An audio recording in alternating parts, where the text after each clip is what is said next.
Welcome to our channel. If you want to use voice search on your Roku device with a voice-enabled remote, follow these step-by-step instructions to find content effortlessly. Step 1.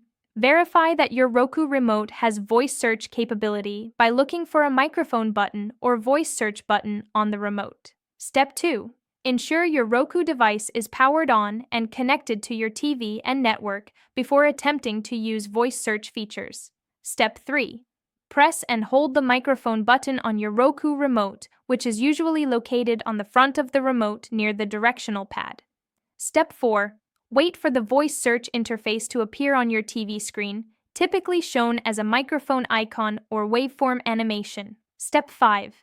Speak your search query clearly and naturally, such as the name of a movie, TV show, actor, director, or genre you want to explore. Step 6. Release the microphone button after speaking your query and wait a moment for Roku to process your voice input and display results. Step 7. Browse through the search results showing content from all your installed channels and apps, with options to watch, add to favorites, or see more details. Step 8. Select a result using the directional pad and OK button on your remote to view where the content is available and begin watching immediately.